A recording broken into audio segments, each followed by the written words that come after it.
नमस्कार मित्रों, मैं मुकेश श्रीवास्तव एक बार फिर भगवत चर्चा पे। मित्रों, पश्चिम ने पिछले 100 सवा 100 सालों में मन के ऊपर बहुत काम किया है। बहुत ज्यादा, बहुत बड़े बड़े मनोचिकित्सक और वैज्ञानिक पैदा किए हैं। फ्रायड, यूंग, एडलर, कोहलर इत्यादि इत्यादि, और बहुत महत्वपूर्ण सूचनाएं भी दी हैं। सोचने की एक नई विचारधारा दिया है। निसंदेह मनुष्यता के लिए बहुत काम किए, लेकिन एक हद तक। और पश्चिम के इस मनोविज्ञान ने यह भी बताया कि मनुष्य की अधिकांश बीमारियां मन से संबंधित हैं। दूसरे और कारण तो बहुत थोड़े से होते हैं। मन अगर स्वस्थ है तो मनुष्य स्वस्थ है। यह बात सही भी है, और इसलिए पश्चिम ने बहुत कार्य किया मन के ऊपर। लेकिन जितना ही उसने मन पे कार्य किया, उतना ही वो विक्षिप्त होता गया।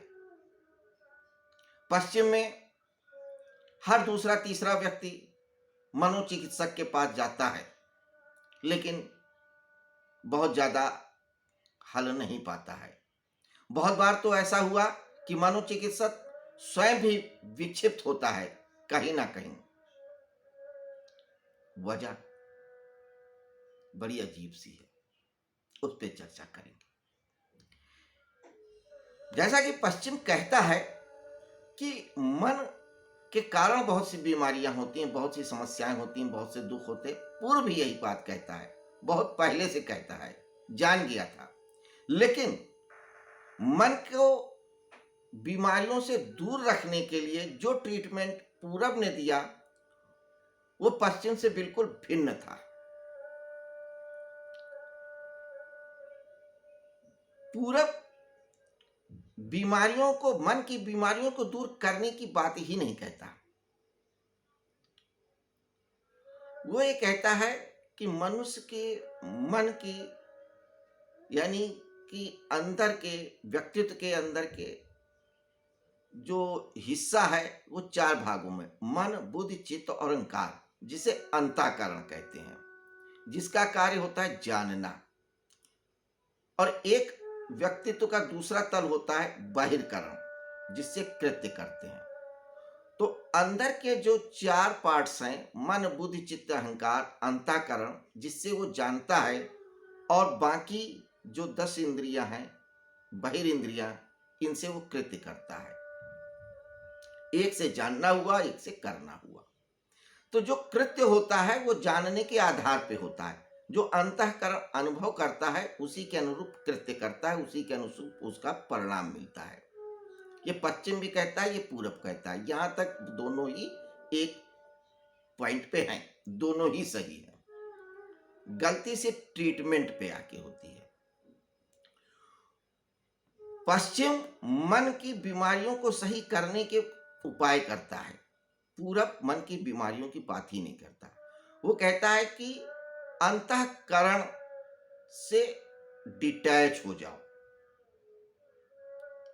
आप रोग से मुक्त हो जाओगे। ये एक थोड़ा सा अलग तरीके के उदाहरण से समझें। जैसे अंधेरा अगर हटाना हो और हम अंधेरे से युद्ध करें, तलवार से काटें, तो नहीं काट सकते। अगर हम सिर्फ एक छोटा सा दिया जला दें, अंधेरा गायब हो जाएगा। ऐसे ही वो कहते हैं कि जो मन है, मन से हम डिटैच हो जाएं, तो हम सारे द्वंद्वों से, सारे रोग से, सारी समस्याओं से अलग हो जाएंगे। मन तो मन से वो डिटैच होने की बात करता है। क्योंकि मन जो है 3 और अपने पार्ट्स बुद्धि, चित्त और अहंकार से जुड़ा हुआ है, इसलिए उनको एक साथ जोड़ा गया। तो मन ही पुल है ना, हम लोगों ने चर्चा में जाना, इस पुल को ही तोड़ देना है, हम डिटैच हो जाएं। तो पिछले 2 सूत्रों में हमने यही देखा कि जो अपने मन को नहीं डिटैच कर पाते हैं, यानी विषयों से जो अनुभव करते हैं जोड़े रखते हैं, उनका पतन हो जाता है। कैसे पतन होता है? मन से जुड़े होने के कारण जो भी अनुभव करते हैं उसके प्रति उनका एक राग होता है, एक अटैचमेंट हो जाता है। और जब अटैचमेंट हो जाता है तो वो उस विषय, उस वस्तु को पाने की चाहना करता है। और जब वस्तु नहीं मिलती है चाहत वाली, तो उसे क्रोध होता है। उस क्रोध से मूढ़ता यानी कि विवेक नष्ट हो जाता है और कई ऐसे कृत्य करता है जो नहीं करना चाहिए। और जब विवेक नष्ट हो जाता है तो व्यक्ति का पतन हो जाता है। तो एक सर्किल बनता है अटैचमेंट से।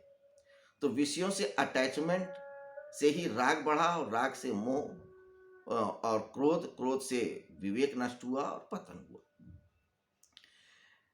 अब आगे सकारात्मकता की बात करते हैं। लेकिन अगर हम डिटैच हो जाते हैं तो ऐसा कुछ भी नहीं होता। हम अंतःकरण की निर्मलता का अनुभव कर लेते हैं, प्यूरिफाइड एक्सपीरियंस।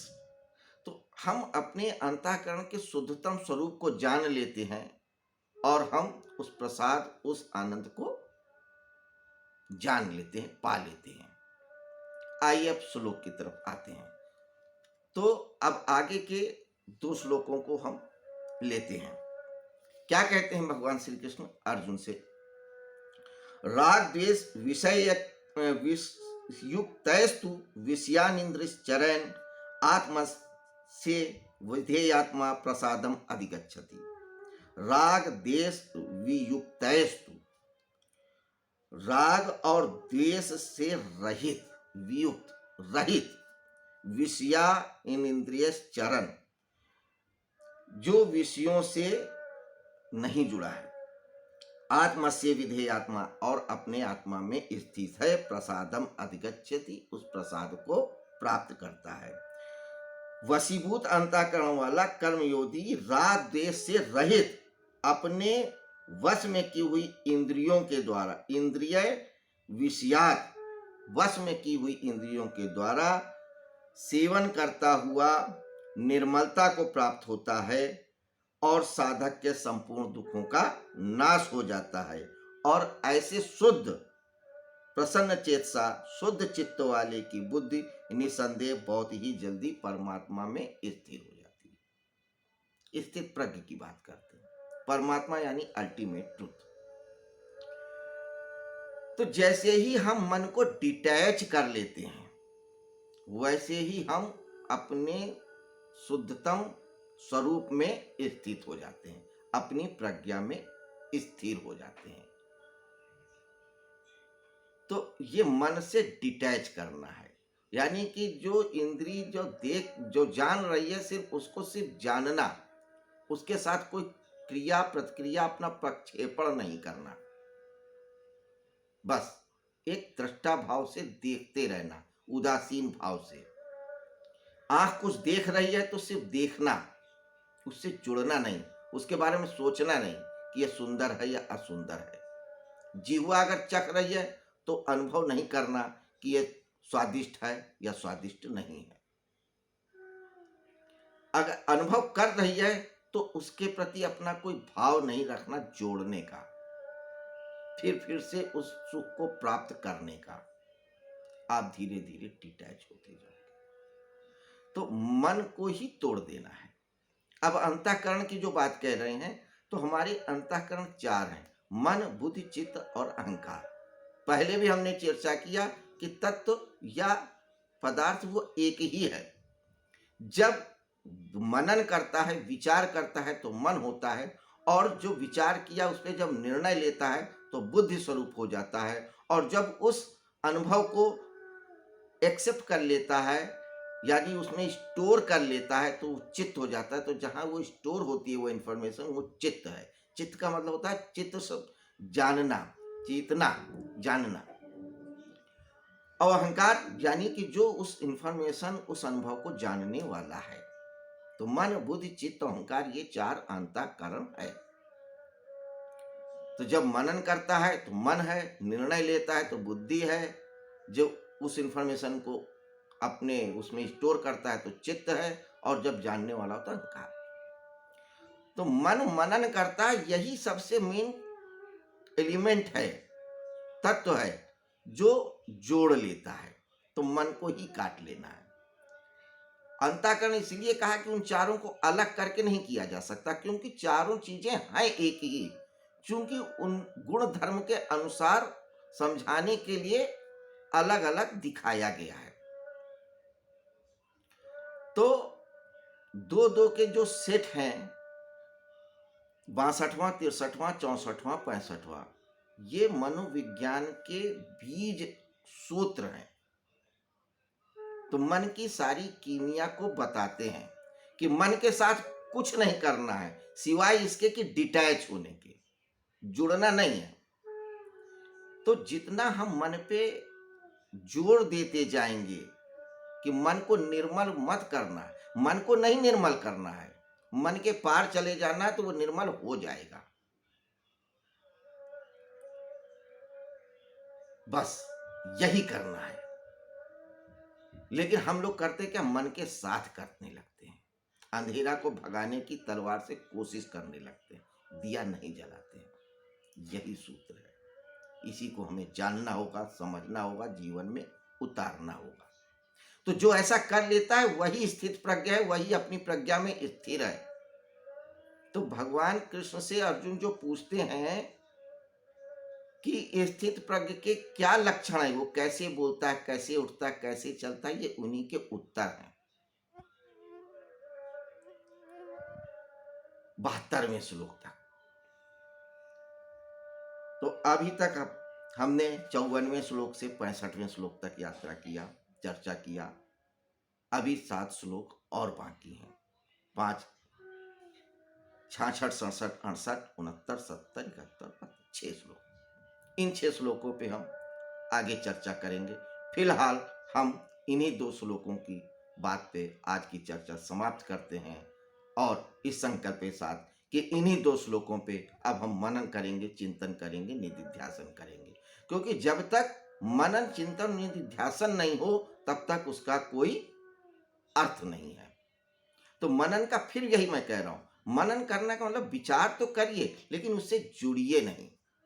सिर्फ इतना ही विचार करिए कि हमें मन को हटाना है, मन से जुड़ना नहीं है।